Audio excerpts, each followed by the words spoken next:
न्यायाधीशों का स्थानांतरण। उच्चतम न्यायालय के न्यायाधीश कहाँ स्थानांतरित होंगे? वे तो सर्वोच्च न्यायालय में बैठे हैं, तो उनके यहाँ स्थानांतरण का कोई सवाल ही नहीं उठता। लेकिन उच्च न्यायालय के न्यायाधीश स्थानांतरित होते रहते हैं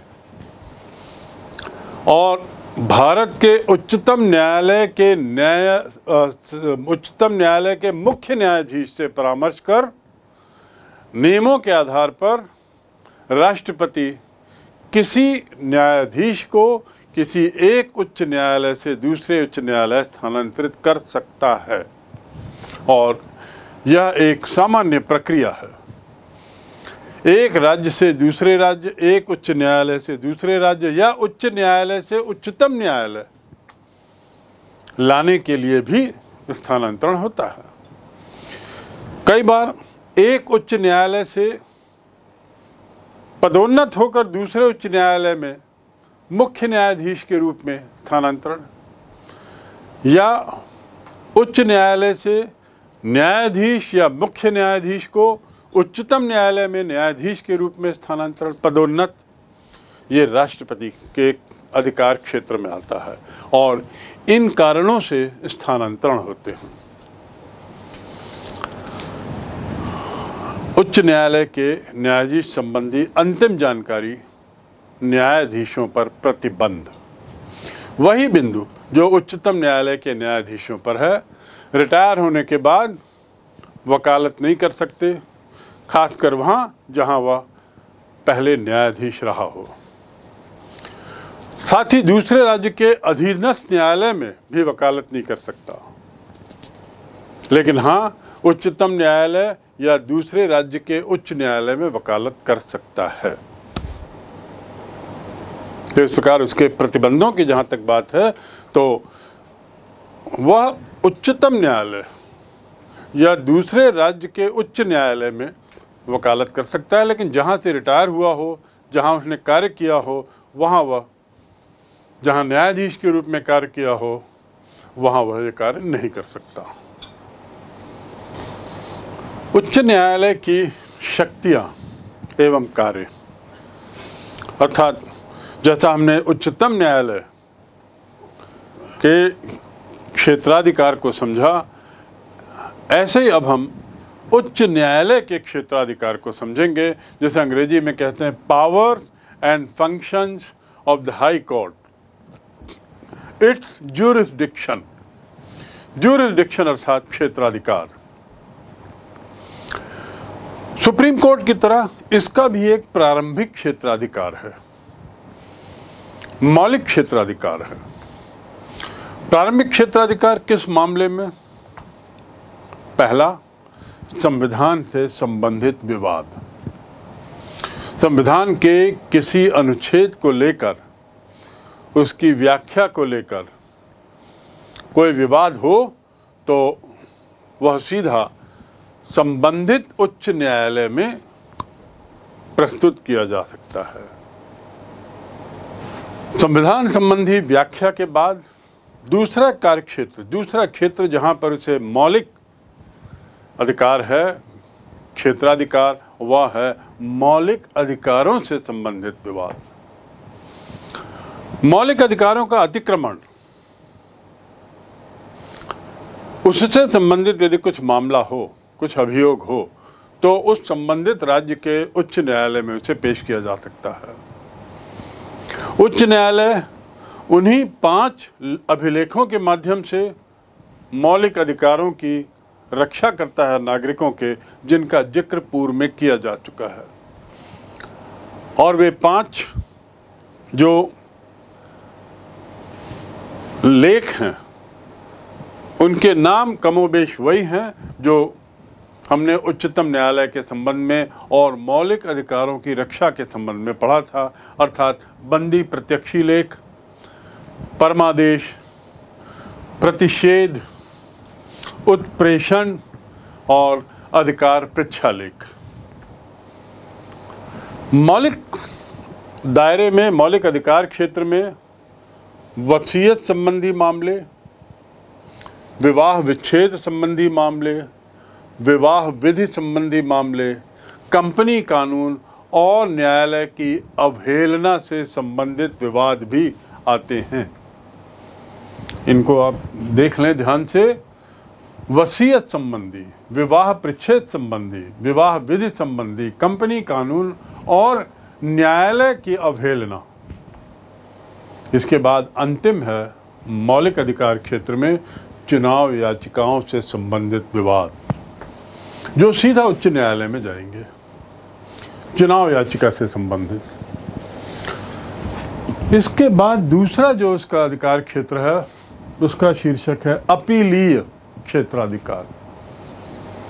जैसा कि उच्चतम न्यायालय के संबंध में हमने पढ़ा, यहाँ भी उसी क्रम में हम देखेंगे कि उच्च न्यायालय को अपने अधीनस्थ जो न्यायालय हैं, जैसे जिला न्यायालय, उसके निर्णय के विरुद्ध अपील सुनने का अधिकार है। इसको भी हम एक तरीके से 3 श्रेणियों में बांट सकते हैं अपीलीय क्षेत्राधिकार को। पहला, दीवानी, 5,000 रुपये से अधिक और कुछ दशाओं में 20,000 रुपये से अधिक की राशि के लिए मामले जा सकते हैं। जिला न्यायालय द्वारा दिए गए निर्णय के विरुद्ध उच्च न्यायालय में इतनी धनराशि से संबंधित अभियोगों को सुना जा सकता है। फौजदारी मामले में कौन से मामले उच्चतम न्यायालय जाएंगे? अपील के जरिए। पहला, यदि सत्र न्यायाधीश ने किसी अपराधी को मृत्युदंड दिया तो मृत्युदंड की पुष्टि हो जाए, इसलिए उसे उच्च न्यायालय जाना जरूरी होता है। दूसरा, यदि निचले न्यायालय ने किसी अपराधी को 4 या उससे ज्यादा वर्ष की सजा दी हो तो भी अपील कर सकते हैं। 4 वर्ष से ज्यादा की सजा के मामले में भी संबंधित पक्ष उच्च न्यायालय अपील कर सकता है। और तीसरा, किसी प्रेसिडेंसी मजिस्ट्रेट के निर्णय के विरुद्ध आप जा सकते हो। तो इस प्रकार अपीली मामले, फौजदारी। अब कुछ अन्य अपीलें क्या हैं? कुछ अन्य मामलों में भी उच्च न्यायालय को नीचे से आए हुए अभियोग या कहना चाहिए विवादों को सुनने का अधिकार है और उस पर निर्णय देने का अधिकार है। इस अन्य मामलों में बिक्री कर से जुड़े हुए मामले, आयकर, शासकीय कर, भूमि प्राप्ति, उत्तराधिकारी संबंधी, दिवालियापन, पेटेंट और डिज़ाइन, इन सब को मामलों में भी विवाद यदि जिला न्यायालय में गया हो तो असंतुष्ट पक्ष उससे ऊपर उच्च न्यायालय में जाकर न्याय की गुहार कर सकता है और ऐसी स्थिति में उच्च न्यायालय पुनः इस केस को सुनता है। बहुत बड़ा क्षेत्र हो जाता है इस प्रकार से। विशेषकर करों के मामले में, टैक्सेस के मामले में भी मामले नीचे से उच्च न्यायालय तक जाते हैं। इसके अतिरिक्त श्रम न्यायालय अर्थात लेबर कोर्ट, राजस्व न्यायालय अर्थात रेवेन्यू बोर्ड, रेवेन्यू कोर्ट, इसके भी निर्णय से असंतुष्ट पक्ष जो है वह उच्च न्यायालय जा सकता है। कमोबेश बहुत से केसेस में इस बात की स्वतंत्रता है कि हम उच्च न्यायालय में जाकर अपील कर सकते हैं।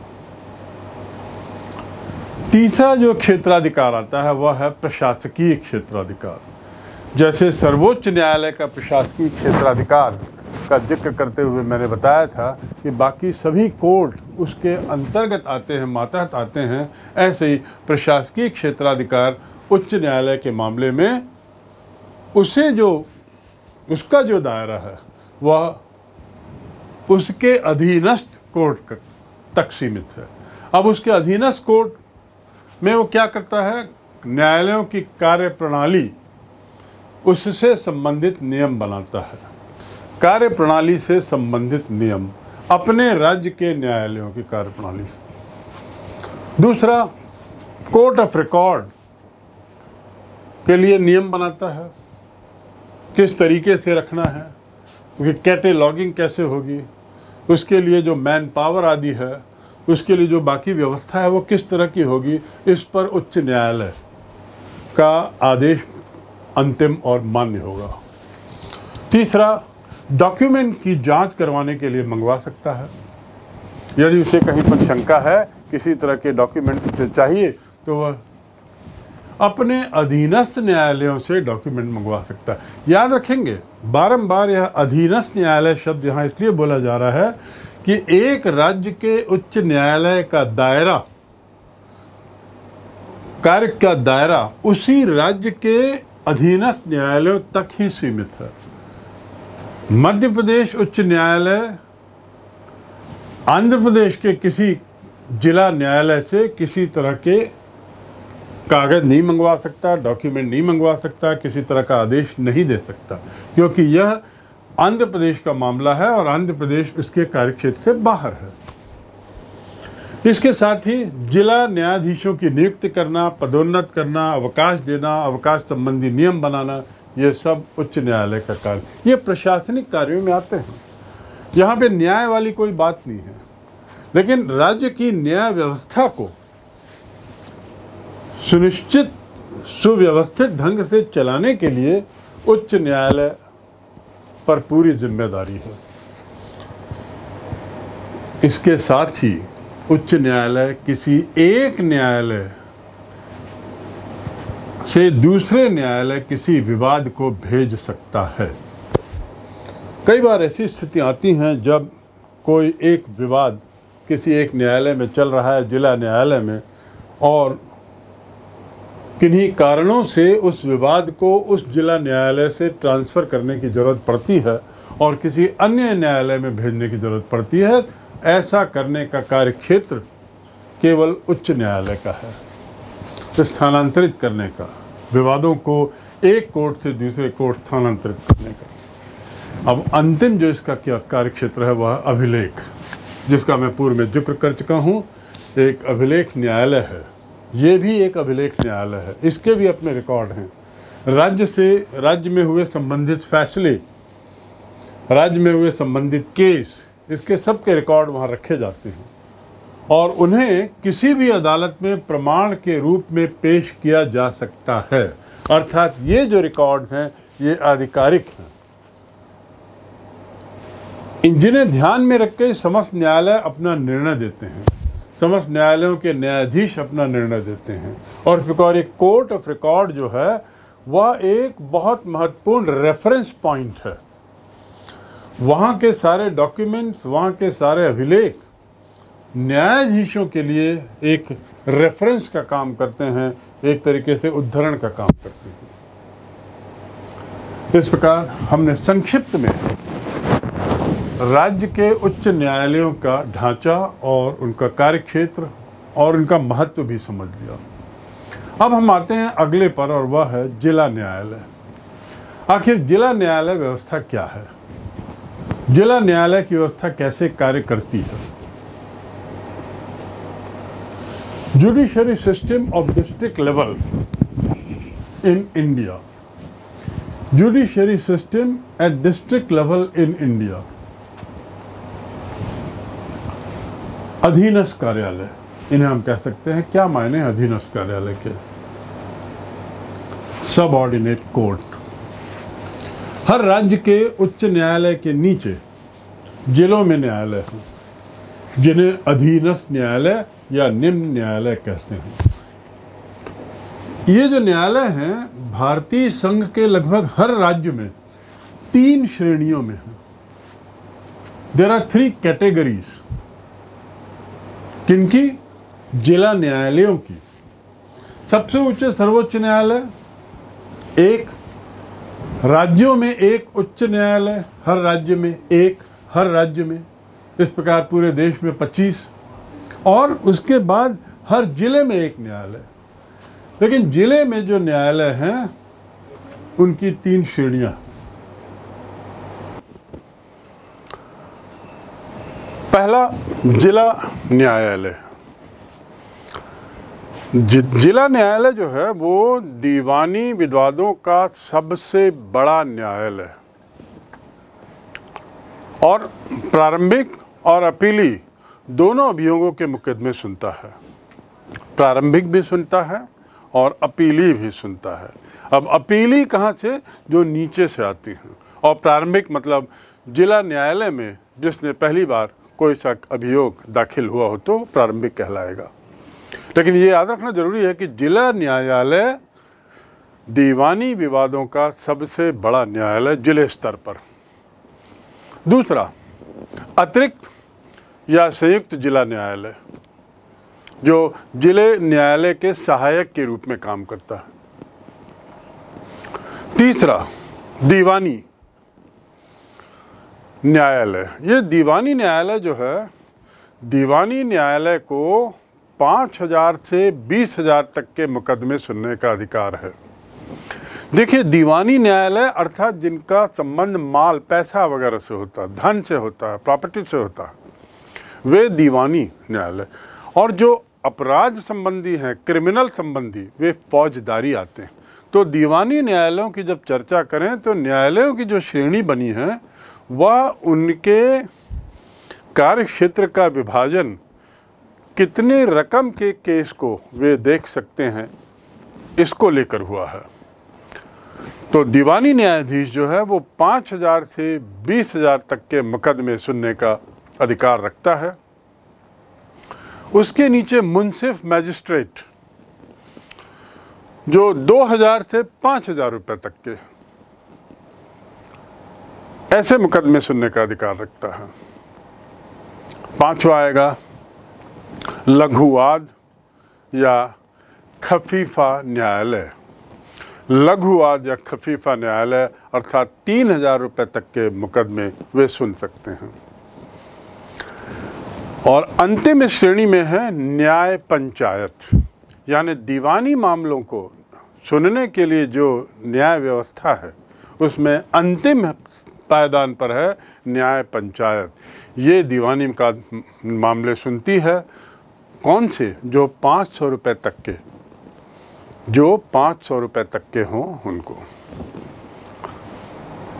इसके बाद हमने दीवानी न्यायालयों के बारे में जाना। अब हम थोड़ा फौजदारी न्यायालय के बारे में आए।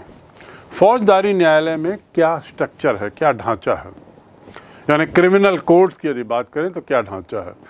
अब फौजदारी मामले जैसा मैंने बताया अपराधों से संबंधित, मारपीट, चोरी, डकैती, लड़ाई झगड़े, जालसाजी, कत्ल, ऐसे जो मुकदमे हैं इन्हें सुनने का अधिकार फौजदारी न्यायालय को है, क्रिमिनल कोर्ट को है। इसकी क्या श्रेणी है? पहला है सत्र न्यायाधीश, session court. Session court, session मतलब सत्र, याद रखेंगे, पूर्व में भी ये बताया गया है। जिला स्तर पर सबसे बड़ा न्यायालय आपराधिक मामलों के लिए, फौजदारी मामलों के लिए सेशन कोर्ट कहलाता है, जिला स्तर पर। दूसरा, सहायक सत्र न्यायाधीश जो सहायता के लिए है। तीसरा, ये जो सहायता के लिए जो न्यायाधीश आते हैं नॉर्मली इन्हें 12 वर्ष तक की सजा देने का अधिकार है। दीवानी मामले में रकम के आधार पे वर्गीकरण है और यहाँ पर फौजदारी मामले में सजा की वर्गीकरण का आधार सजा का काल है, सजा का तरीका है। तो अतिरिक्त या सत्र न्यायाधीश वगैरह जो हैं वे 12 वर्ष तक की सज़ा सुना सकते हैं, उतने तक की सज़ा देने का अधिकार। तीसरा, मुख्य न्यायिक दंडाधिकारी, इनका कार्य क्षेत्र फौजदारी मुकदमा सुनना, 7 वर्ष तक का कारावास और 5,000 तक का अर्थदंड। कारावास आवश्यक है उसमें जुड़ा हुआ, केवल 5,000 के अर्थदंड का मामला नहीं है, कारावास। दंडाधिकारी प्रथम श्रेणी 3 वर्ष का कारावास तथा 5,000 तक का आर्थिक दंड, इतना देने का प्रावधान, इस तरह इतनी सजा देने का प्रावधान इनके पास रहता है, दंडाधिकारी प्रथम श्रेणी, उसके बाद दंडाधिकारी द्वितीय श्रेणी, अपीली अधिकारी ने प्राप्त नहीं है, 1 वर्ष का कारावास या समझ लीजिए 1000 रुपये तक का आर्थिक दंड। फिर यहाँ पर भी न्याय पंचायत आती है।